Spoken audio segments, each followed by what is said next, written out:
నమస్కారం. ఈరోజు యోగాభ్యాసాన్ని ప్రారంభిద్దాం. ఈరోజు యోగాభ్యాసంలో మనం ఫ్రోజన్ షోల్డర్ గురించి తెలుసుకుందాం. కొంతమందికి భుజం పట్టేస్తూ ఉంటుంది, చెయ్యి పైకి ఎత్తకుండా కిందకి కానీ దించడానికి నొప్పి, మరియు ఆ షోల్డర్స్లో ఉన్నటువంటి సైనోఫ్లూయిడ్ ద్రవం అనేది ఎక్కువ కావడం వల్ల స్ట్రక్ అయిపోవడం లేదా భుజం జారడం ఇలాంటివి రకరకాలైనటువంటి ప్రాబ్లమ్స్ని మనం చూస్తూ ఉంటాం. అయితే ఈ ప్రాబ్లం ఎందుకు వస్తుంది అనేది ముందుగా తెలుసుకుందాం. సాధారణంగా ఒకే సైడు ఎక్కువగా పడుకోవడం వల్ల లేదా ఒకే హ్యాండ్ని ఎక్కువగా యూజ్ చేయడం వల్ల ఈ ఫ్రోజన్ షోల్డర్స్ అనేవి ఎక్కువగా ఫామ్ అవుతూ ఉంటాయి. ఇంకా చెప్పాలి అంటే ఆయుర్వేద పరంగా మనం తిన్న ఆహారం అనేది డైజెస్ట్ కాకుండా మరియు మనకి ఒక రకమైన పదార్థ రూపంలో తయారవుతూ ఉంటుంది. ఎందుకనగా ఉదయం తింటాం, మనం ఆకలి లేకపోయినా మరలా మధ్యాహ్నం తింటాం, మరలా సాయంత్రం తింటుంటాం. ఇలా టైం టు టైం ఆకలి లేకపోయినా తినడం వల్ల ముందు తిన్న ఆహారం అనేది డైజెస్ట్ కాకుండా మన శరీరంలో ఉన్నటువంటి ఒక ఆమం అనే ఒక పదార్థ రూపంలో తయారవుతుంది. అనగా సెమీ డైజెస్టెడ్ ఫుడ్గా తయారైపోయి అదంతా కూడా మనకి ఫ్యాట్గా కన్వర్ట్ అవుతుంది. మరియు ఈ జాయింట్స్లో ఉన్నటువంటి ద్రవాన్ని మొత్తాన్ని కూడా అది ఫిల్ చేస్తూ ఉంటుంది. దాని ద్వారా మనకి ఫ్రీ మూమెంట్ లేకుండా ఉండడం మరియు మనకి ఈ షోల్డర్స్ మరియు నీస్ మన మోకాళ్ళు మొత్తాన్ని కూడా నొప్పులు రావడం, అవి పట్టేయడం అనేది జరుగుతూ ఉంటుంది. ఇది సాధారణంగా ప్రతి ఒక్కరికి కూడా 40 నుంచి 50 ఏళ్ళు లోపు వాళ్ళకి మొదటిగా స్టార్ట్ అవుతూ ఉంటుంది. డయాబెటిక్ ఉన్న వాళ్ళకి ఈ యొక్క ఫ్రోజన్ షోల్డర్స్ అనేవి వస్తూ ఉంటాయి. అయితే ఈ ఫ్రోజన్ షోల్డర్ వచ్చినప్పుడు మనం హ్యాండ్కి సంబంధించిన మూమెంట్స్ మరియు నెక్కు సంబంధించినటువంటి మూమెంట్స్ చేసుకోవడం ద్వారా నెక్ మజిల్స్ మరియు హ్యాండ్ షోల్డర్స్ యొక్క కాలర్ బోన్ మొత్తం కూడా యాక్టివ్ చేసుకోవడం ద్వారా అక్కడ ఉన్నటువంటి ఆ ఫ్లూయిడ్ని మనం బయటికి పంపించవచ్చు. దాని ద్వారా అది ఫ్రీగా మూవ్ కావడానికి ఉపయోగపడుతుంది. అయితే దీనికి ముందు కారణాలుగా మనం చెప్పుకున్నటువంటి డైజెషన్ ప్రాబ్లం కానీ లేదా డయాబెటిక్ కానీ ఉన్న వాళ్ళకి ఇది కంపల్సరీగా వస్తూ ఉంటుంది. వాళ్ళు ముందు డైజెషన్ సిస్టమ్ని పర్ఫెక్ట్ చేసుకోవడం ద్వారాను మరియు మన యొక్క డయాబెటిక్ని కంట్రోల్లో ఉంచుకోవడం ద్వారాను ఈ ఫ్రోజన్ షోల్డర్స్ని మనం తొందరగా నివారణ మార్గాలుగా సూచించుకోవచ్చును. అయితే ఈ డయాబెటిక్ ఉన్నవాళ్ళు ఏం చేయాలి అంటే వాళ్ళు డైజెషన్కి సంబంధించినటువంటి ఫైబర్ ఫుడ్ ఎక్కువగా తీసుకోవడం ద్వారా డైజెషన్ తొందరగా జరుగుతుంది. మరియు చిన్న ప్రేగులో ఉన్నటువంటి మలం కానీ పెద్ద ప్రేగులో ఉన్నటువంటి టాక్సిన్స్ కానీ అన్నీ క్లియర్ కావడానికి తొందరగా క్లీన్ చేయడానికి ఈ యొక్క ఫైబర్ ఫుడ్గా మనం చెప్పుకున్నటువంటి బత్తాయి కానీ ఇలా లిక్విడ్తో ఉన్నటువంటి ఫ్రూట్స్ ఎక్కువగా తీసుకోవడం ద్వారా ఈ ఫైబర్ ఫుడ్ అనేది మన శరీరం మొత్తాన్ని కూడా క్లీన్ చేయడానికి ఉపయోగపడుతుంది. దాని తర్వాత మనం డైజెషన్ కాకుండా మనం ఎప్పుడైతే ఫుడ్ తింటామో అది డైజెషన్లో ఉన్నటువంటి HCl అనేది సరిగ్గా ప్రొడ్యూస్ కాక మన పొట్టకు సంబంధించినటువంటి రకరకాల ప్రాబ్లమ్స్ అనేవి వస్తూ ఉంటాయి. గ్యాస్ట్రిక్ ప్రాబ్లం కానీ అల్సర్స్ కానీ ఇలా మనకి రకరకాల ప్రాబ్లమ్స్ అనేవి మనకి కనపడుతూనే ఉంటాయి.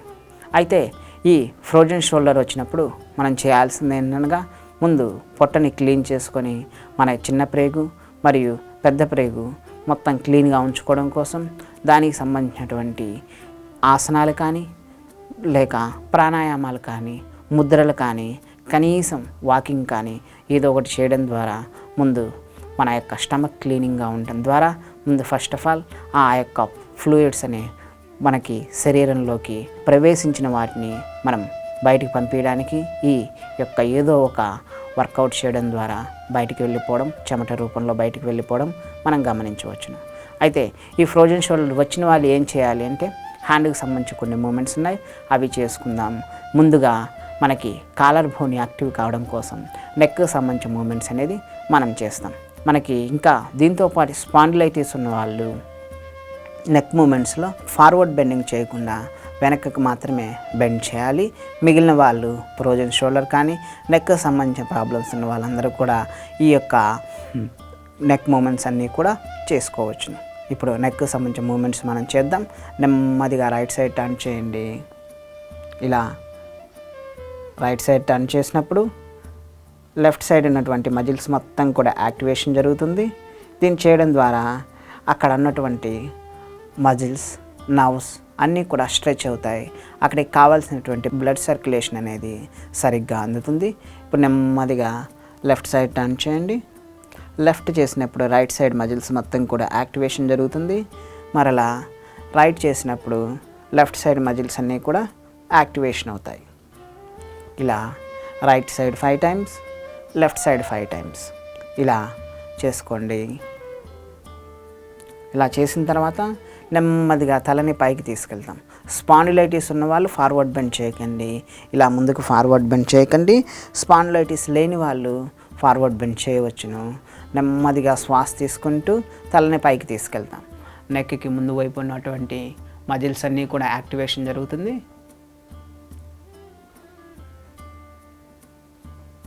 శ్వాస వదిలేస్తూ నెమ్మదిగా ముందుకు వంచేస్తాం.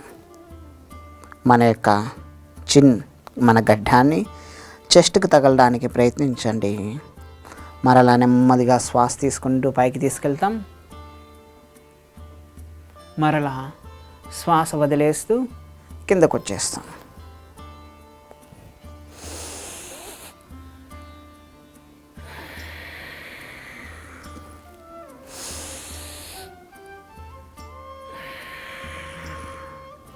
ఇలా మనం చేసుకుంటాం. ఇది చేసుకున్న తర్వాత మనం కంప్లీట్గా రొటేషన్ కూడా చేస్తాం. ఇలా కుడివైపు నుంచి ఎడం వైపుకి ఇలా 5 times clock wise, 5 times anti clock wise.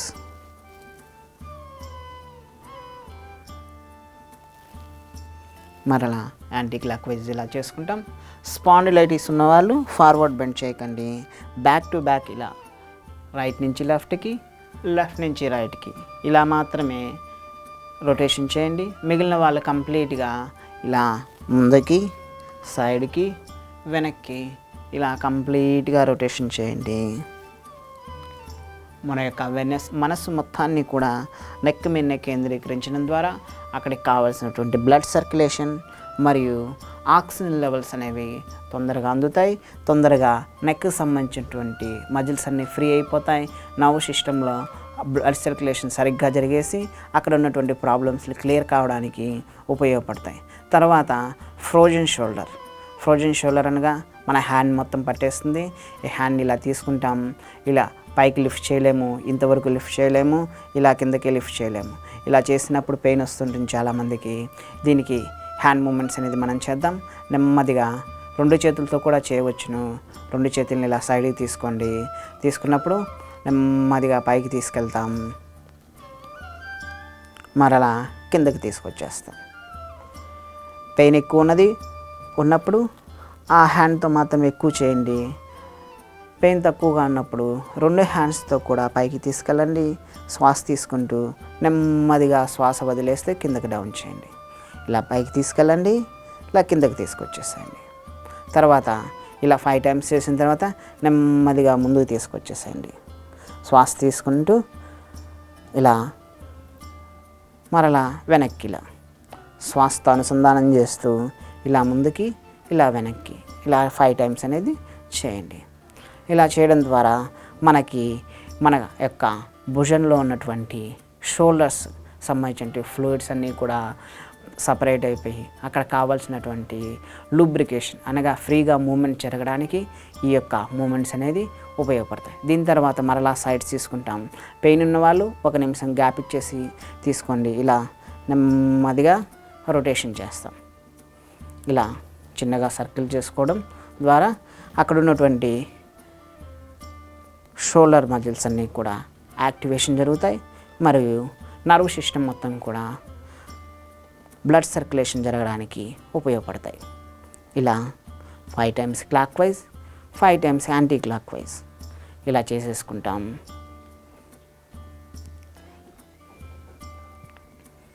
ఇలా మనం చేసుకున్నప్పుడు ఇక్కడ షోల్డర్ సంబంధించినటువంటి మజిల్స్ మొత్తం కూడా యాక్టివేషన్ జరుగుతాయి.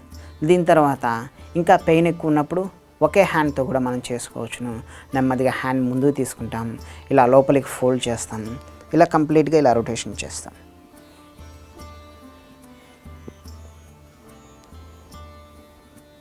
మరలా ఇలా వెనక్కి రొటేషన్ చేస్తాం.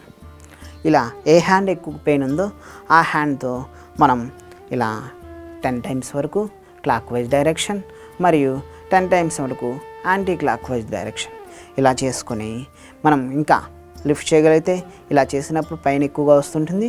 ఇలా పైకి తీసుకునేసి అలానే హోల్డ్ చేస్తూ ఉంటాం. ఇలా షోల్డర్ సంబంధించినటువంటి ఈ యొక్క మూమెంట్స్ చేసుకోవడం ద్వారా మనకి ఫ్రోజన్ షోల్డర్ అనేది అక్కడ ఉన్నటువంటి ఫ్లూయిడ్స్ కానీ టాక్సిన్స్ కానీ బయటికి వెళ్ళిపోవడానికి ఈ యొక్క మూమెంట్స్ అనేది ఉపయోగపడతాయి. అయితే దీంతోపాటు మనం ప్రాణాయామం చేయడం ద్వారా కూడా అక్కడికి కావాల్సినటువంటి బ్లడ్ సర్క్యులేషన్ అనేది సరిగ్గా పనిచేస్తూ ఉంటుంది. దానికోసం మనం అనులోమ విలోమ ప్రాణాయామం అనేది చేస్తాం. ఈ అనులోమ విలోమ ప్రాణాయామం అనగా మనం కుడివైపు నుంచి శ్వాస తీసుకుంటాం, నెమ్మదిగా ఎడమ ముక్కు నుంచి శ్వాసను వదిలేస్తాం, మరలా ఎడమ ముక్కు నుంచి శ్వాసను తీసుకుంటాం, కుడివైపు నుంచి వదిలేస్తాం. ఇలా కుడి నుంచి ఎడమకి, ఎడమ నుంచి కుడికి ఇలా ఆల్టర్నేటివ్గా చేయడాన్ని మనం అనులోమ విలోమ అంటాం. ఈ అనులోమ విలోమ ప్రాణాయామం అనేది ఎవరైనా చేయవచ్చు. ఆరోగ్యవంతులైనా అనారోగ్యంతో ఉన్న వాళ్ళైనా సరే ఎవరైనా సరే ఈ ప్రాణాయామం అనేది చేయొచ్చు. ఈ ప్రాణాయామం చేయడం ద్వారా మన శరీరంలో ఉన్నటువంటి 206 bones, 350 nerve systems, 72,000 nerve systems ఇవన్నీ కూడా మనకి యాక్టివేషన్ జరుగుతాయి. అనగా మన శరీరంలో ఉన్నటువంటి చల్లదనము మరియు వేడి రెండు కూడా బ్యాలెన్స్ అవుతాయి. దాన్నే మనం ఇడ, పింగళ, సుషుమ్న అంటాం. సుషుమ్న అనగా అగ్నితత్వం. ఈ మూడు కూడా బ్యాలెన్స్లో ఉండడం ద్వారా శరీరంలో ఉన్నటువంటి టెంపరేచర్ కానీ చల్లదనం కానీ అన్నీ వర్క్ చేయడానికి కావలసినటువంటి అన్ని రకాలటువంటి ఎనర్జీస్ అనేది పర్ఫెక్ట్గా ప్రతి పార్ట్కి అనేది అందుతాయి. ఇప్పుడు మనం అనులోమ విలోమ ప్రాణాయామం చేద్దాం. మనం కుడివైపు నుంచి శ్వాస తీసుకుంటాం, ఇలా ముద్ర తీసుకుంటాం. రెండు మన యొక్క మధ్యవేలు మరియు చూపుడు వేలుని మన యొక్క భృగు స్థానం అనగా కనుబొమ్మల మధ్య కొంచెం పైన పెట్టేస్తాం. కుడివైపు నుంచి మనకి బొటన వేలుతోనూ ఎడమ వైపు నుంచి ఉంగరపు వేలుతోనూ క్లోజ్ చేయడానికి యూజ్ చేస్తాం. కుడివైపు నుంచి శ్వాస తీసుకుంటాం. మనం చేసేటప్పుడు ఎడమ చేతిని జ్ఞాన ముద్రలో ఉంచేస్తాం. కుడివైపు నుంచి శ్వాస తీసుకోండి, ఎడమ వైపు నుంచి వదిలేసేసేయండి. మరలా ఎడమ వైపు నుంచి శ్వాస తీసుకోండి, కుడివైపు నుంచి వదిలేసేసేయండి.